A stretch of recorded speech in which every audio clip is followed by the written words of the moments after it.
આ કચ્છ એ આ નર્મદાનું છેલ્લામાં છેલ્લું ગામ છે. એમાંય માનો કે નલિયા છે એ છેલ્લામાં છેલ્લું, એટલે આગળ ધરાય તો પછી પાછળ આવે. એટલે મારી કચ્છના ભાઈઓને નહીં, સમગ્ર ગુજરાતના ભાઈઓને મારી એક નમ્ર વિનંતી છે, પાણીનો બગાડ કરવો નહીં, અને પાણી વધારેમાં વધારે જમીનમાં ઉતરે. આ દેશના વડાપ્રધાન મોદી નરેન્દ્રભાઈનું સપનું છે કે તમે મને અત્યારે દેજો 50 નામ એવા. 5મું ધોરણ ભણેલો હોય, 8મું ભણેલો, એને આવવું હોય તો હું અહીંથી વ્યવસ્થાને કરી દઈશ ભાડાની. વડનગરમાં LNTમાં હું એને દાખલ કરી દઈશ. 4 મહિનાનો કોર્સ, એને કપડાં આપશી, રહેવાની વ્યવસ્થા. પછી એ જે તૈયાર થાય એને એમાં LNTમાં એને નોકરી, અને હોશિયાર વાણા હોય તો એને ફોરેનની પણ વ્યવસ્થા કરી દઈશ. મારો સમગ્ર મારા ભાઈઓને એક મારું સૂચન છે, જાત અનુભવ હોય વર્ષોનો, કે જાહેર જીવનમાં ક્વોલિટી માણસો જોઈએ. બધા ડિપાર્ટમેન્ટ અધિકારી ક્વોલિટી જોઈએ, એમ પ્રેસ મીડિયામાં પણ ક્વોલિટી જોઈએ.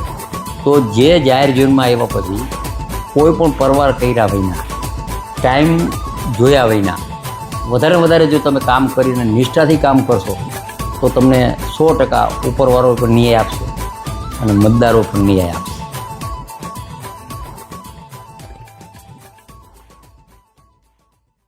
નમસ્કાર દર્શક મિત્રો, કચ્છ મિત્ર 360 ડિગ્રી પોડકાસ્ટમાં આપ સૌનું સ્વાગત છે. આજે આપણી વચ્ચે એક અનેરા મહેમાન છે, શ્રી કાંતિલાલભાઈ અમૃતિયા.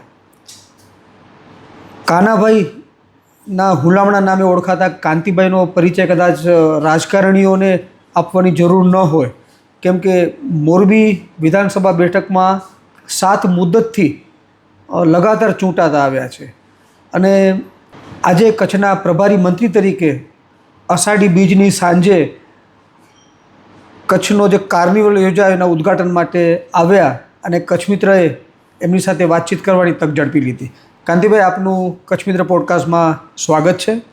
દીપકભાઈ, સમગ્ર મારા કચ્છના ભાઈઓ બહેનો, સમગ્ર દેશને દુનિયામાં કચ્છના વસતા ભાઈઓ બહેનો, એને મારા નવા વર્ષની શુભેચ્છા. કચ્છી બારો માસ, એટલે સૌને મારો અભિનંદન.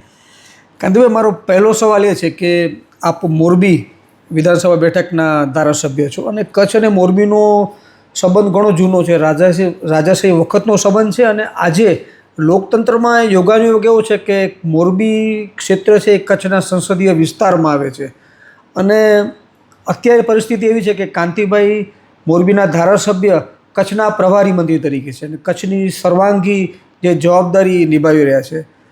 કચ્છને આપ કઈ રીતે જુઓ છો આપના જાહેર જીવનના આટલા અનુભવે?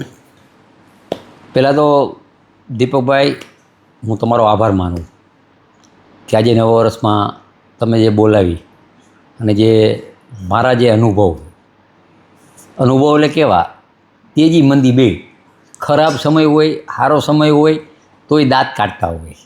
એ સમયમાં કચ્છ પણ એવું જ હતું. હું જો વાત કરું કચ્છની, તો કચ્છનો હું જાતે મારો અનુભવ કે લગભગ 1981થી કચ્છ હારે જોડાયેલો. મારા માસા અંજાર નોકરી કરતા શિક્ષક, ત્યારે હું મોટરસાઇકલ લઈને આવતો દીપકભાઈ. ત્યારે હું કહેતો કે ભાઈ કચ્છમાં અધિકારીને મૂકવો હોય તો કચ્છમાં છજામાં મૂકો. આવું બધું વર્ષો પહેલાં અમે સાંભળતા અને જોયું હતું. કોંગ્રેસની સરકારમાં પછી 5 વર્ષ અમારી સરકારને પાટે ચડતા, ત્યારે કોઈ પણ અધિકારીને સજા હોય તો કચ્છમાં મૂકતા.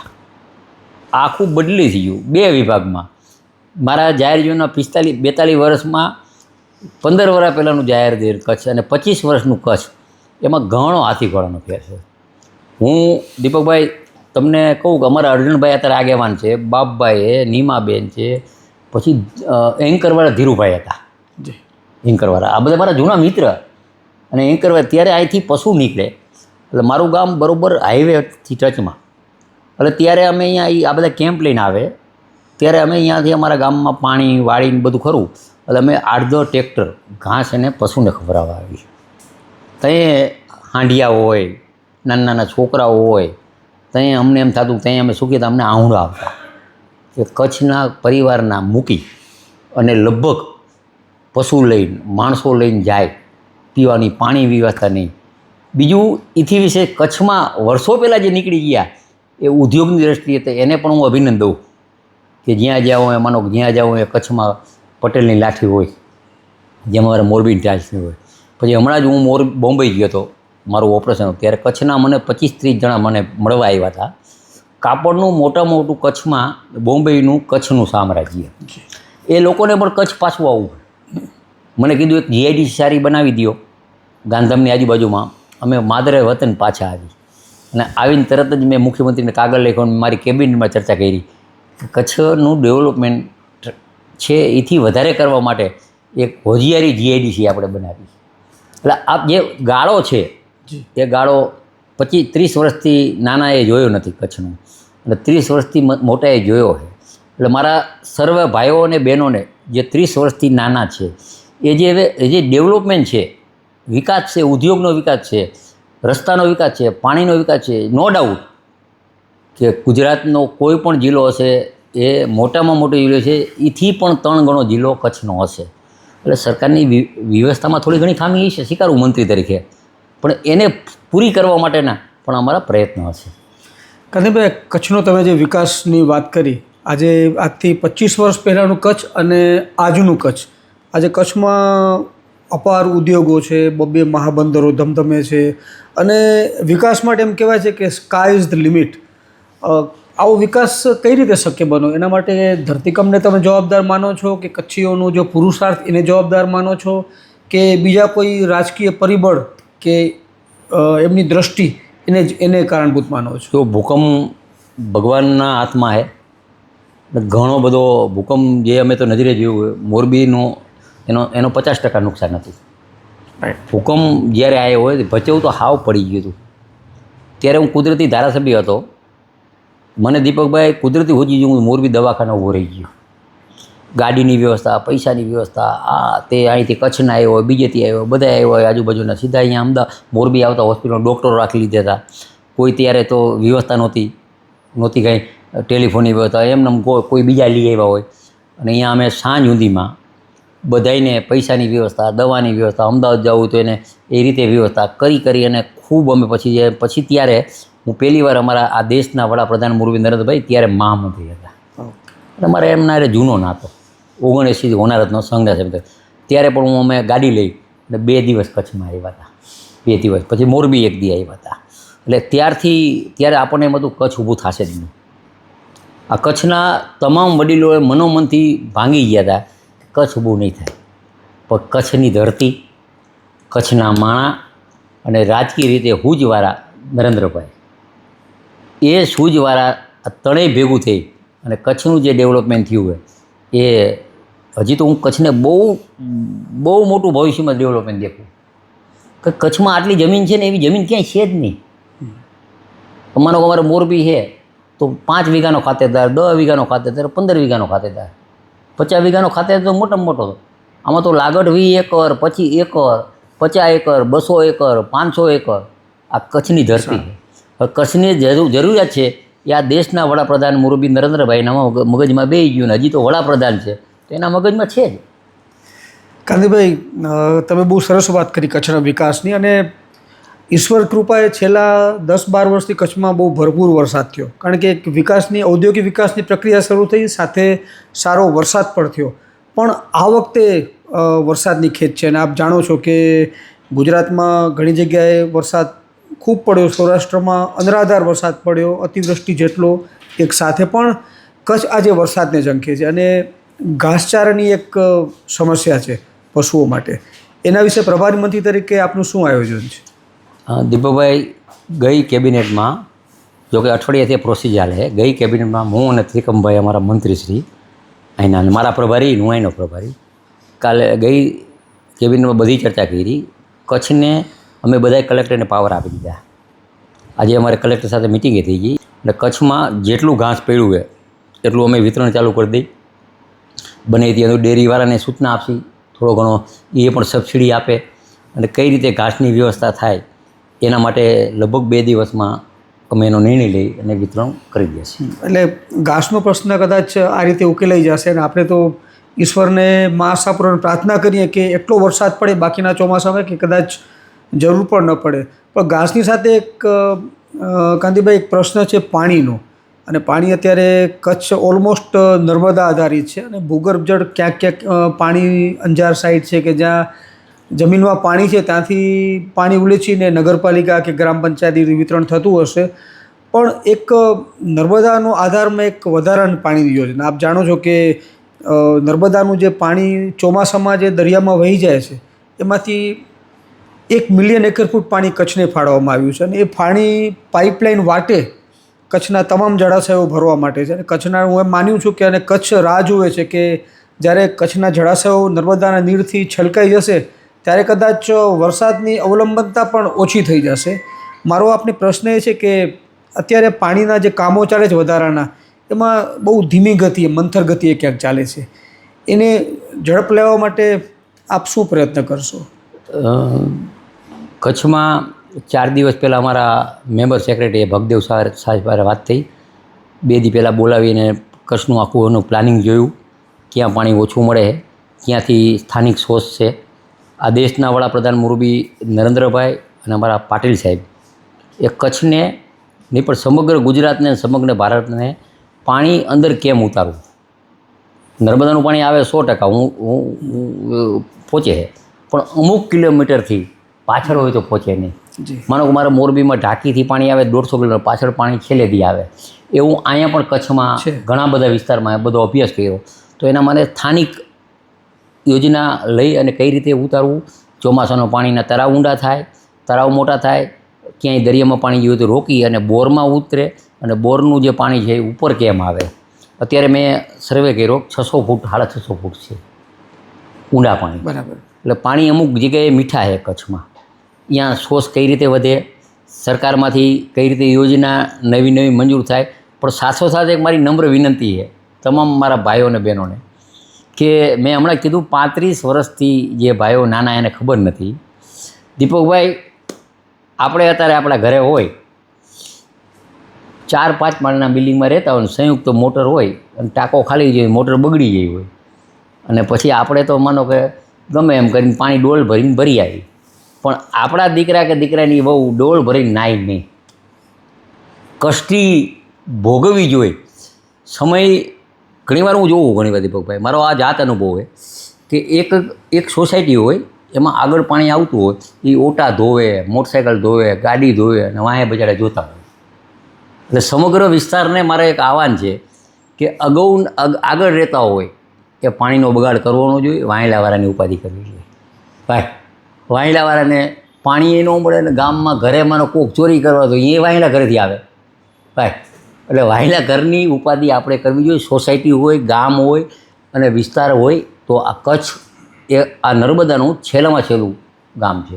એમાંય માનો કે નલિયા છે એ છેલ્લામાં છેલ્લું. એટલે આગળ ધરાય તો પછી પાછળ આવે. એટલે મારી કચ્છના ભાઈઓને નહીં, સમગ્ર ગુજરાતના ભાઈઓને મારી એક નમ્ર વિનંતી છે, પાણીનો બગાડ કરવો નહીં, અને પાણી વધારેમાં વધારે જમીનમાં ઉતરે. આ દેશના વડાપ્રધાન મોરબી નરેન્દ્રભાઈનું સપનું છે, એ સાકાર કરવું પડે. આ ગુજરાતના મુખ્યમંત્રી ભાઈ શ્રી ભૂપેન્દ્રભાઈએ અમને 50 લાખ રૂપિયા અલગ પાણી માટે આપ્યા.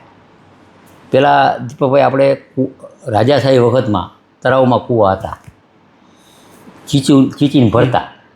તો અમે પણ એવું સર્વે કર્યું. હમણાં જ મેં ગયા મહિને મિટિંગ હતી, તે અધિકારીને કીધું કે જેટલા તળાવમાં કૂવાઓ હોય એને તમે બીજી વાર નવેસરથી MP MLAની ગ્રાન્ટમાંથી કૂવા એ સજીવન કરો, ત્યાં એને અવાળો કરી નાખો, એને એક નાની મોટર મૂકી દો, એ પાણી અવાળાનું પાણી, તરિયામાં પાણી હોય તળાવનું, એ મીઠું પાણી હોય અમુક ફૂટે, એ પશુને કામ આવે. એટલે આવી સ્થાનિક સોર્સ ઊભા કરવા માટે આ કચ્છમાં અમારા અધિકારી દ્વારા, અમારા ચૂંટાયેલા પ્રતિનિધિ દ્વારા અને બધાય દ્વારા કઈ રીતે વધારે થાય એના પણ અમારા પ્રયત્ન છે. કાંતિભાઈ, પાણીની ચિંતા આપની બહુ વ્યાજબી છે, અને આપણે કદાચ જાણીને આનંદ થશે કે કચ્છ મિત્રએ ગયા વર્ષે મને લાગે છે 900થી 1000 કૂવા અમે રિચાર્જ કર્યા હતા કચ્છ મિત્રએ, અને ખેડૂતોને એક ટ્રેનિંગ આપી, એક સિસ્ટમ ઊભી કરી, અને એ અભિયાન હજુ પણ ચાલુ છે. અને બીજી એક મહત્ત્વની વાત એ છે કે ભૂખી નદી મુંદ્રા તાલુકામાં જે વહે છે, તો અમારે ગ્લોબલ કચ્છ, અમારા મેનેજિંગ ટ્રસ્ટી હાર્દિકભાઈ મામડિયાની પહેલથી ગ્લોબલ કચ્છ અને કચ્છ મિત્રએ દીનદયાળ પોર્ટ ટ્રસ્ટનો સહયોગ લઈને આખી ભૂખી નદીને પુનર્જીવિત કરવાનો પ્રકલ્પ હાથ ધર્યો છે. અને એમાં મિયાવાકી વનથી માંડી અને વૃક્ષારોપણ 30,000 વૃક્ષોનું વાવેતર સહિતનો એક કાર્યક્રમ ચાલી રહ્યો છે. આ જસ્ટ આપને પૂરક માહિતી મારે આપવી હતી. આપ કાંતિભાઈ એક શ્રમ કૌશલ્ય વિકાસ અને રોજગાર ખાતું પણ આપ સંભાળો છો. રાજ્યકક્ષાના મંત્રી તરીકે. મારો પ્રશ્ન એ છે કે કચ્છમાં ઉદ્યોગો, અપાર ઉદ્યોગો આવે અને આજે કદાચ આમ જો તો દરેક તાલુકામાં ઔદ્યોગિક એકમો છે, પણ એક વાત એ આવતી હોય છે, એક રાડ એ આવતી હોય છે કે સ્થાનિકોને જોઈએ એટલી રોજગારી નથી મળતી. તો મને એમ લાગે છે કે એક મંત્રી તરીકે આપ એ વિષય ઉપર પ્રકાશ પાડો. દીપકભાઈ, તમે જે વાત કરી હમણાં કુવા રિચાર્જ, અભિનંદન. પત્રકાર તરીકે, છાપા તરીકે સેવાની જે ભાવના છે એ સમગ્ર મારા પત્રકાર ભાઈઓને, તમામ મીડિયાને આવી નાની મોટી સેવા કરો તો એ ભેગું આવવાનું. બીજી જે વાત કરી રોજગારીની, હમણાં જ હું આજથી 1.5 મહિના પહેલાં આવ્યો હતો. 1200 જણાને હોસ્પિટલમાં મેં ઓર્ડર આપ્યા હતા. મારા ધ્યાનમાં તમે 100% કચ્છમાં ધ્યાન દોરજો. જે પણ ફેક્ટરી હાલે એમાં સ્થાનિકને પહેલાં પ્રાયોરિટી આપવી. સ્થાનિક ન જડે તો પછી બહારનાને. બીજું અમારે જે શ્રમ અને રોજગારને કૌશલ્ય વિકાસનું, હું અહીંયા સ્માર્ટ ITI 2 બનાવું. આખા ગુજરાતમાં જે પણ કોર્સ છે, માનો કચ્છમાં શું જરૂર છે કોર્સની, એ મોરબીમાં શું જરૂર છે, જામનગરમાં શું જરૂર છે, અંકલેશ્વરમાં જરૂર છે. જ્યાં જ્યાં એને જે માણસને મળી જાય, જે માણસને સ્કિલ ડેવલપમેન્ટ થાય. હમણાં જ હું વડનગરમાં જીઓ L&T દ્વારા અમે જે ચાલુ કરી છે ITI, એમાં અત્યારે 175 જણાને અમે 4 મહિનાનો કોર્સ આપી. દીપકભાઈ, મને પણ ખબર નહોતી, હું જ્યાં પછી ખબર પડી વેલ્ડિંગ 4 જાતના થાય, કોઈને હજી નથી ખબર. Number 1, number 2, number 4. પહેલું વેલ્ડિંગ લોખંડનું થાય, બીજું વેલ્ડિંગ લીસું આમ થાય, અને સ્ટીલનું વેલ્ડિંગ એ પણ શીખડાવે. સ્ટીલનું વેલ્ડિંગ કેમ થાય, ઓટોમેટિક આમ ઘસાઈ જાય વેલ્ડિંગ થતા હતા. આવી ઘણી ટેકનોલોજી આવી અને અમે અમારા ડિપાર્ટમેન્ટ દ્વારા ખૂબ ભંડોળ, આ દેશના વડાપ્રધાન મોરબીએ વડાપ્રધાન કૌશલ્ય જે યોજના લાવ્યા છે, મેં તમામ ITIને અમે આહવાન કરવાના, કાગળ લખવાના કે 10મું ધોરણ જે નપાસ થઈ હોય વિદ્યાર્થી ભાઈઓ કે બહેનો, જે 5 વર્ષ વયોજિયા હોય અને મજૂરી કરતા હોય એને પાછા લઈ આવીને એને કોર્સ કરાવો. 8મામાં ફેલ થઈ હોય તોય પણ એને પાછા લઈ આવી. તમે તમામ ITIને અમે ટાર્ગેટ આપવાની કે કેટલા માણસને તમે 8માં નપાસ થઈ હોય એને લઈ આવો, કેટલા 10માં 9માં એને લઈ આવીને તમે એને કોર્સ આપ્યો હોય તો એને સારો કોર્સ આપશી. જે ઉદ્યોગ છે તો એને રહેવાની વ્યવસ્થા અહીંયાની ઘરે મળી જાય, ટ્રાફિકની વ્યવસ્થાનો થાય નહીં, એને નાના વાહનથી જઈ શકે. એટલે આ બધી યોજનાથી કેમ પહેલી વાર આ દેશના વડાપ્રધાન મોરબી નરેન્દ્રભાઈ ભૂપેન્દ્રભાઈએ અલગ ખાતું આપ્યું. અમારું ખાતું અલગ છે, તો કેબિનેટ પાસે હોય. અમે દર 15 દિવસે હું કૌરજીભાઈ મિટિંગ કરી અને રિવ્યૂ કરી અને કેમ વધારે અહીંયા ગુજરાતમાં તો કામગીરી મળે, પણ ગુજરાતમાં બહારનાને પણ કામ દે, પણ ગુજરાતના આપણા ભાઈઓને બહેનો કેમ વધારે એને ભાષા શીખડાવીને કેમ બહાર જાય. પછી ભણતા મારો આહવાન છે, હું ઘણી ITIની મુલાકાત લઉં કે તમને અમે જે શીખડાવી, જે માનો કે વાયરમેનનો કોર્સ શીખડાવી, તો તમે એક ઠેલો લઈ લ્યો, સાધન લઈ લ્યો, મોટરસાઇકલમાં નંબર બોલો, મોબાઈલમાં નંબર આપી દો, કોકની આ લાઇટ બંધ હોય, AC બંધ કરી આવો, સીધા 500 રૂપિયા આપવાના. ફોરેનમાં કેમ આપણા ભાઈઓ બહેનો જાય ભણતા કામ કરે. જો આ ભણતા કામ જો તમે નાનેથી જ કરશો ને, તો મને એવું લાગે કે તમને ટેવું પડશે ભણવાની અને કામ કરવાની. એટલે આ પણ મારો સંદેશ હોય. અને સ્થાનિક રોજગારીમાં ક્યાંય પણ કચ્છમાં તકલીફ હોય તો મને ખાલી ધ્યાન દોરજો, કોઈ પણ ઉદ્યોગનો, એને વધારેમાં વધારે અહીંયા સ્થાનિક રોજગારી મળે એ અમારી જવાબદારી. સ્કેન ડેવલપમેન્ટ કેમ વધારે થાય એ પણ અમારી જવાબદારી છે. કાંતિભાઈ, આપ કચ્છના પ્રભારી મંત્રી છો. એક ધ્યાન દોરવા જેવી બાબત એ હતી કે હંમેશા જે વિકાસના જે કામો થાય છે, રોડ રસ્તાના કામો હોય કે બીજા કામો હોય, પાણીની પાઇપલાઇન હોય કે પુલ બનતા હોય, એની ગુણવત્તાનો બહુ ગંભીર પ્રશ્ન છે. કારણ કે છેલ્લા 1-2 વર્ષમાં આપણે એટલી બધી ઘટનાઓ ગુજરાતમાં બની છે અને કચ્છમાં બની છે કે કરોડોના ખર્ચે નિર્માણ થાય પણ થોડા સમયમાં જ, થોડા મહિનાઓમાં જ એમાં ગાબડા પડી જાય. તો તમારે આ લોકોનો એક સવાલ એ છે કે આ કેમ ચાલે?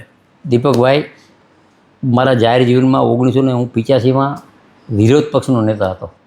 વલ્લભભાઈ આરોગ્ય મંત્રી અમારા હતા, કોંગ્રેસની સરકાર હતી. ત્યાં પણ વલ્લભભાઈ મને માનથી જોતા. ત્યારે પણ હું કટ્ટરવાદી હતો, ક્વોલિટીને કરપ્શન કરત અધિકારી બાજી લેવું, ગુંડાગીરીનો આવી. હવે પ્રભારી થયો. તમે તમારા છાપામાં કે નબળું કામ આવ્યું એવું લખશો ને તો એનું કટિંગ કરી અને હું ગમે એ અધિકારીઓ છે એના કડક પગલાં લઈ અને 100% કામ થાય. આ રાજ્યના મુખ્યમંત્રી, મેં ઘણા મુખ્યમંત્રી હારે કામ કર્યું, ચીમનભાઈથી માધવસિંહભાઈ બધાને હું કોન્ટેક્ટ અમારા ભૂપેન્દ્રભાઈ એને એટલું એ ઘણીવાર કેબિનેટમાં કહીએ કે તમે જ્યાંના પ્રભારી હોય જ્યાંના મંત્રી હોય એ તમે જ્યાંના મુખ્યમંત્રી હો તો કામની ક્વોલિટી તમે ધ્યાન દો. અને હવે કચ્છમાં અમે અધિકારીઓને મિટિંગ કરી અને ક્યાંય પણ નબળું કામ હશે તો મને એવું લાગે હું 6 મહિના પછી એમ બોલી કે આગેવાન બંધ ન કરે, મતદારો બંધ કરાવી દો. આવા હું મતદારોને જાગૃત કરીશ.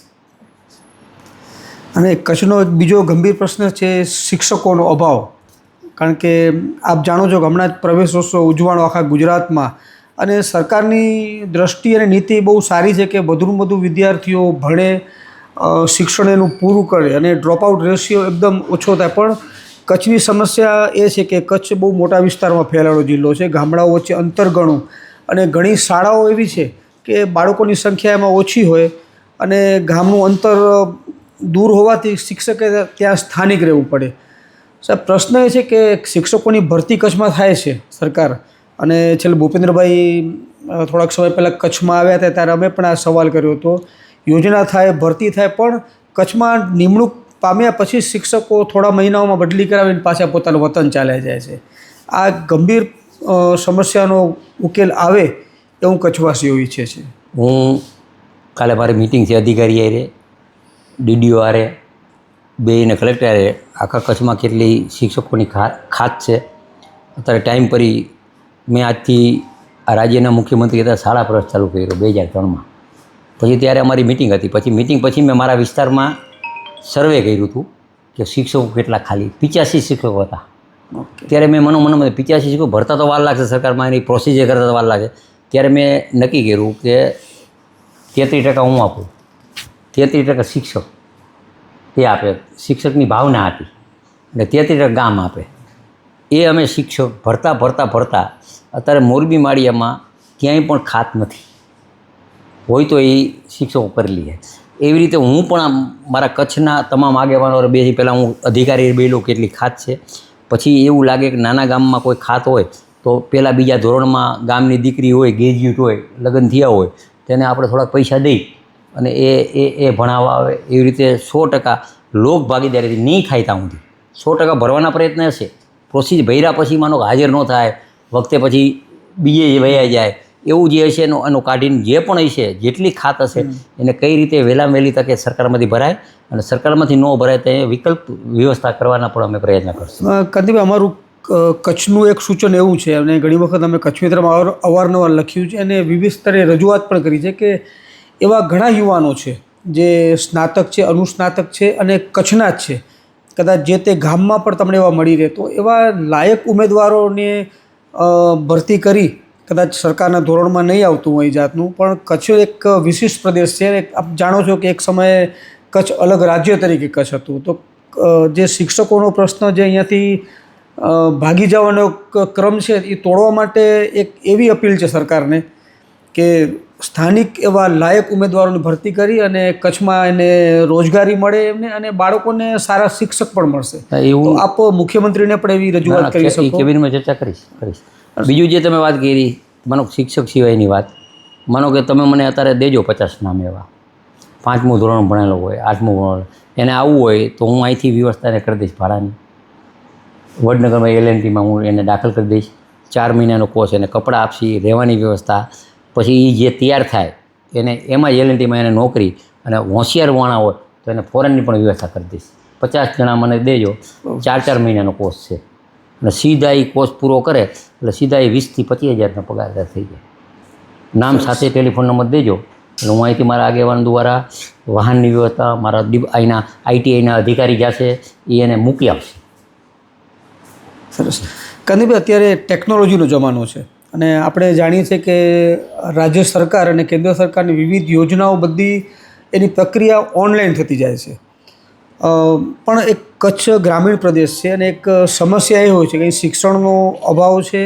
ગામડાના લોકો જ્યારે અહીંયા રાશન કાર્ડ માટે કે કોઈ જન્મ મરણના દાખલા માટે, આધાર કાર્ડ માટે જ્યારે કચેરીએ જાય ત્યારે ઓનલાઈનની વાત આવે એટલે એ ગભરાઈ જાય અને ડરી જાય, એનાથી કાંઈ કામ નથી થતું. તો તમને એમ નથી લાગતું કે ઓનલાઈન સાથે થોડોક સમય ઓફલાઈન પણ ચાલુ રાખવી જોઈએ? અને આમાં એક પ્રશ્ન ક્યાં ઊભો થાય છે કે જે ઓનલાઈન માટે કોઈને આવડતું નથી તો અહીંયા એક એજન્ટ પ્રથા શરૂ થઈ ગઈ છે અને નાના કામ માટે પણ 100, 200, 500 રૂપિયા એની પાસેથી પડાવી લેવામાં આવે છે. માનો કે ઓનલાઈન કરવા માટે પ્રયત્ન આપણે કરતા હોય, ઘરમાં એકાદો ભણેલું હોય એના દ્વારા અરજી કરી દેતા હોય, પણ છતાંય ઓફલાઈનની વાત છે એ તમે પણ વ્યવસ્થિત જાણી લ્યો. હું પણ કાલ જાણી લો અધિકારી પાસે કયા ડિપાર્ટમેન્ટમાં ઓફલાઈન બંધ છે એને આપણે ચાલુ કરાવી દઈએ છીએ. જૂની સિસ્ટમ છે જ ને, તો જૂની નવી બે ચાલુ કરશી. જેને ન આવડતું એ ઓફલાઈનમાં જાય, આવડતું એ ઓનલાઈનમાં જાય, એ કરશી આપણે. ધ્યાન દોરજો મને કયા ડિપાર્ટમેન્ટમાં માનો કે રેશન કાર્ડ હોય કે એમાં જરૂરી છે, એમાં ઓનલાઈન ન હાલે, એમાં જાતે જ જવું પડે, જાતે દાખલો દેવો પડે, નામ ઉમેરવાનું, અરજી કરવી પડે 2 ભાગની, બધી કંઈ ઓફલાઈન ન હાલે. ઓનલાઈન એમ જરૂરી છે, ઓફલાઈન જરૂરી છે. અને કારણ છેલ્લો સવાલ આપ વિશે કે તમે બહુ હિંમતવાન રાજકારણી છો અને સૌને યાદ હશે કે મોરબીમાં જ્યારે પુલ તૂટ્યો ત્યારે જરા પણ અનેક લોકો પાણીમાં ગરકાવ થતા જોઈને જરા પણ સમયનો કોઈ પણ પળભર વિચાર કર્યા વગર ગટર મિશ્રિત પાણી હતું એમાં કાંતિભાઈએ એમાં ઝંપલાવી દીધું અને 50થી વધુ લોકોને મને લાગે બચાવી લીધા હતા. તો તમારું એક જાહેર જીવનનો નિચોડ શું છે? મારો સમગ્ર મારા ભાઈઓને એક મારું સૂચન છે, જાત અનુભવ હોય વર્ષોનો, કે જાહેર જીવનમાં ક્વોલિટી માણસો જોઈએ. બધા ડિપાર્ટમેન્ટ અધિકારી ક્વોલિટી જોઈએ, એમ પ્રેસ મીડિયામાં પણ ક્વોલિટી જોઈએ. તો જે જાહેર જીવનમાં આવ્યા પછી કોઈ પણ પરવાર કર્યા વિના, ટાઈમ જોયા વિના વધારે જો તમે કામ કરીને નિષ્ઠાથી કામ કરશો તો તમને 100% ઉપરવાળો પણ ન્યાય આપશે અને મતદારો પણ ન્યાય આપશે, 100%. એનો મારો જાત અનુભવ. ઘણીવાર મારા જીવનમાં બમ્પ આવ્યા, પણ બમ્પ આવ્યા હું દાંત કાઢતો હોય. આ ઘણીવાર તમે મારા વિસ્તારમાં તમે આ 40 વર્ષના જાહેર જીવનમાં ગમે એને પૂછશો તો હું કોઈ દિવસ તમને નવાઈ લાગે કોઈ ખોટી વાતમાં મેં મચક નથી આપી. છતાંય આ દેશના વડાપ્રધાન મોરબી નરેન્દ્રભાઈ મને 7 વાર ટિકિટ આપી. સારી રીતે ઓળખે છે, કામ કરવાની સિસ્ટમ છે. જાહેર જીવન આવ્યા પછી 2 વસ્તુ છે કે જાહેર જીવન સાથે સેવા કરવી પડે. એકલું જાહેર જીવન ન હાલે. તો હારે સેવા કરશો. આ દેશના વડાપ્રધાન મોરબી નરેન્દ્રભાઈ 79થી હોનારતમાં હું 18 વર્ષનો હતો તેનું કામ કરવા આવતો. 3 મહિના સુધી મેં એમની સાથે કામ કર્યું. જાહેર જીવન ઘણી બધી કષ્ટી. હોનારત તો આવ્યું ત્યારથી પછી મારો ભૂકંપ આવ્યો ત્યારે મેં પગપાળા પ્રવાસ માનતા લીધી હતી કે બધાના મકાન થઈ ગયા, સ્કૂલ થઈ જાય. હું 24 દિવસ મારા પરિવારમાં, મારો બાબો 6 મહિનાનો, મારી મધર, મારી બેબી, તો અમે આખું 24 દિવસ આવેલા હતા. અને બધાના 1.5 વર્ષમાં મકાન, સ્કૂલ, મંદિર. ત્યારે હું એક દાખલો દઉં કે અમારા તેજેન્દ્ર પ્રસાદ હતા સ્વામી, વરિયા ગામમાં હતા, રાજકોટ કલેક્ટર હતા. તે મેં ભાષણ કર્યું હતું કે અત્યારે ભૂકંપ આવ્યો છે, કાગળિયા જે કરવાના એ અધિકારી કરશે કલેક્ટર, સંસ્થા આવી બનાવવા માંડો, મંદિર બનાવવા માંડો, સ્કૂલ બનાવવા માંડો, હોસ્પિટલ બનાવવા માંડો, જે સંસ્થા આવે એ બનાવવા માંડો.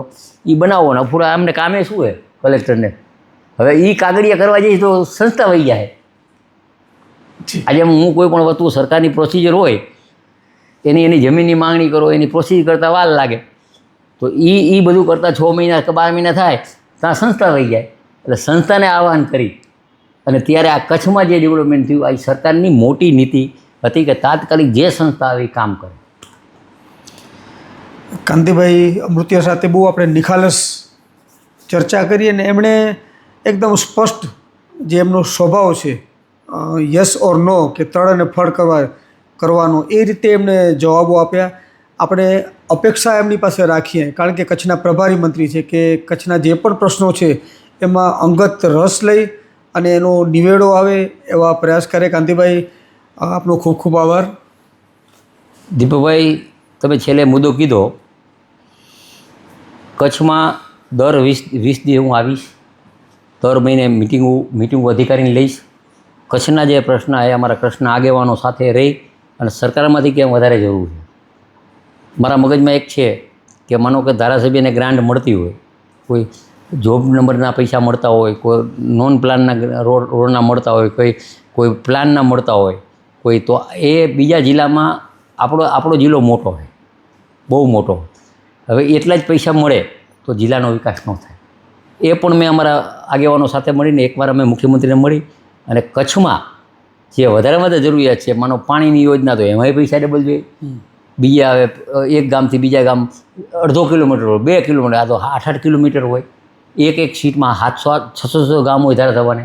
એટલે એને કઈ રીતે વધારે યોજના આવે અને કઈ રીતે વધારે ગ્રાન્ટો મળે અને કઈ રીતે એને જરૂરિયાત છે એ વધારે સરકારમાં અમે રજૂઆત કરી અને વધારે 100% એક પ્રભારી મંત્રી તરીકે જે જવાબદારી છે એ પૂરેપૂરું નિષ્ઠાથી નિભાવીશ.